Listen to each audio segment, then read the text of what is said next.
quand un pays peut se satisfaire de voir ses capacités endogènes à mobiliser des ressources lui échapper, comment voulez-vous qu'il ait les possibilités de financer son développement et accessoirement de créer des emplois? S'y ajoute notre faible capacité à mobiliser des ressources fiscales. J'ai entendu hier M. Lam se plaindre de la pression fiscale, il a tout à fait raison. Parce que notre incapacité à asseoir un système fiscal conforme à nos réalités, avec des taux supportables et une assiette extrêmement large, pour amener tous les Sénégalais à pouvoir contribuer, fait que aujourd'hui, tout l'effort est concentré sur une petite catégorie cible qui malheureusement supporte la charge pour tout le monde. Et il nous faut travailler effectivement à pallier à cela. Les vrais enjeux sont là. Et c'est les combats que mon gouvernement, sur instruction de son Excellence le Président Bassirou Diomaye Faye, a décidé de mener et de gagner.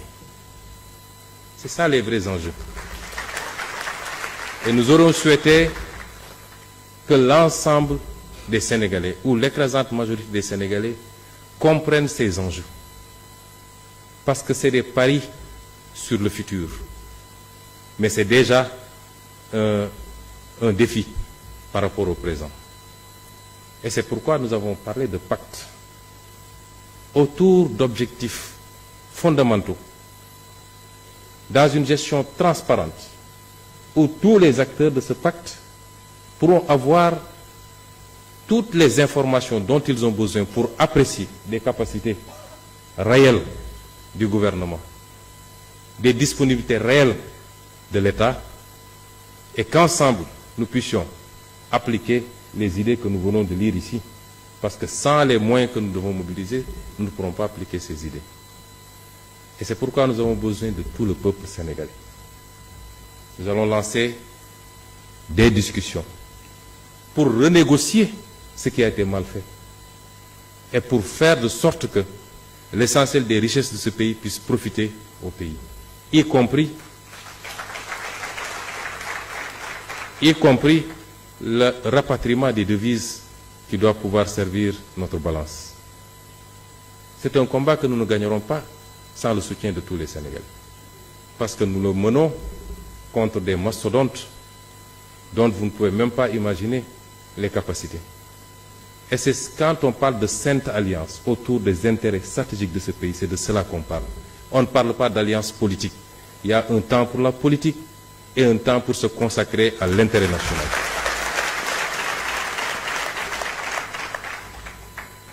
Vous voyez un pays comme le Qatar, 70%, c'est le pays qui connaît le plus fort taux de croissance depuis plusieurs années dans le monde, atteignant par moment 18% de taux de croissance, mais c'est parce qu'il y a eu une bonne gestion de ces ressources. Et c'est le cas de tout le Moyen-Orient. Donc, chers panélistes, voilà les grands enjeux. Je n'épiloguerai pas, il y a ce qui a été fait à la primature avec 2 programmes catalytiques qui, s'ils sont réalisés, nous feraient faire des bons significatifs, qualitatifs dans notre politique d'emploi. Il y a ce qui a été lu ici, et les 2 ne sont pas exclusifs parce qu'on va faire la jonction et on va faire le pilotage au plus haut niveau. Mais, comme disent les Wolofs, Balangana Nam Nefa, am na lu ko jiitu mooy nañu defarwaat fexe ba mënal suñu bopp ba téye suñu alal ci réew mi ba def preuve aussi de patriotisme ci li ñu war a contribuer pour ñun ñëpp li jëm ci intérêt général. Si on gagne ce pari, on aura gagné le pari de l'emploi, on aura gagné le pari de l'offre des biens et services publics, on aura gagné le pari d'un secteur privé fort, parce que c'est le secteur privé qui tire l'emploi. En réalité, l'État ne fait qu'accompagner. On aura gagné le pari de la stabilité de notre pays. Je vous remercie.